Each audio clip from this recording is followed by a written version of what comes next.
In today's video, we discuss what an evil dictator eats in a day and where Putin's health is currently at. Roll the titles. For the record, I'm done trying to make y'all comfortable. For the record, you ain't trying to grow, then it's done for you. So just to start this video by stating a couple of things.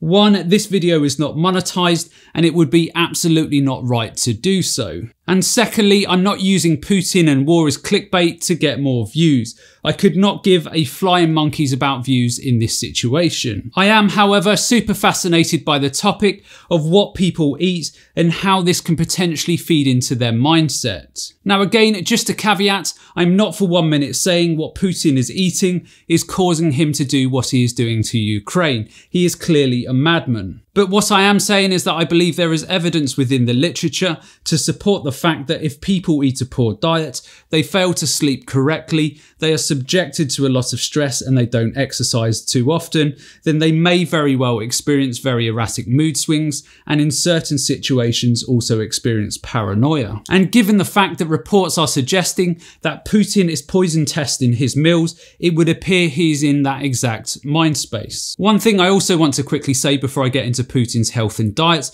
and I generally never mix politics and nutrition, so apologies about this, is that while I think what Putin is doing is barbaric, I don't think it's necessarily any worse or better than what many other Western governments have done previously. I have only got to look at my own government's actions over the last 100 years and beyond, and I'm totally embarrassed. How many times have the UK government, the American government, and other governments around the world invaded countries in the name of freedom and justice when we could all see what their true motivations were? The death toll of Ukrainian citizens is currently around 1,100 to date, and every one of these deaths is something that most of us will never comprehend. But equally, how many people of the UK and American governments killed in invasions over the last 100 years, yet they are quick to try and take the moral high ground with Putin? For me, they are all as bad as each other. Now, much of what I'm going to say about his diet needs to be taken with a pinch of salt because we can clearly only go off of reports.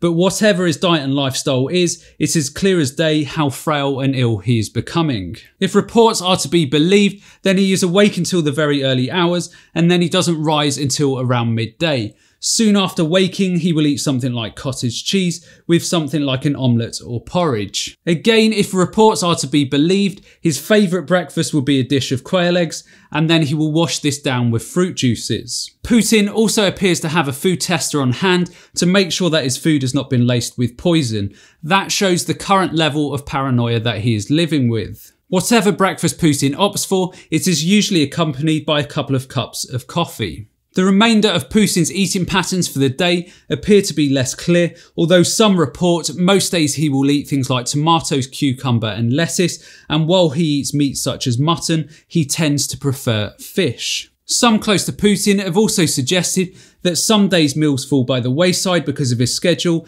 and he may actually only have 1 or 2 meals throughout the day. Now clearly his eating pattern, schedule and lifestyle are not healthy. This is what Putin looked like in the 80s.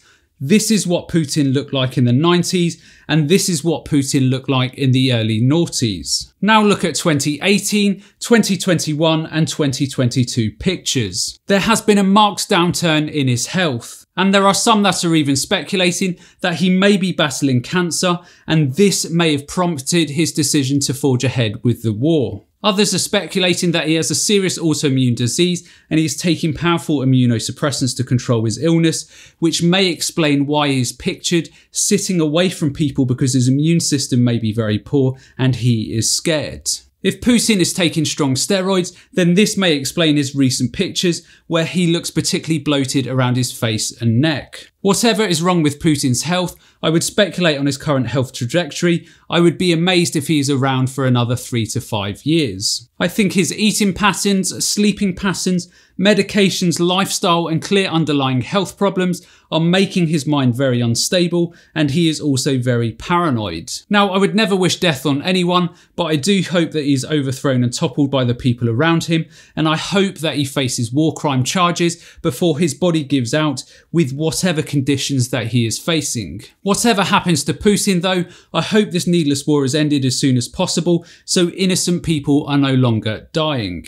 And I include Russian soldiers in this, where as many as 10 to 15,000 may have already died. Anyhow, a slightly different video, but I wanted to make a video on the topic, giving my opinions. Normal service will be resumed in the next video, so let me know in the comments below what you want to see. And as always, remember to look after your body because it's the only place you have to live. And I'll see you next time.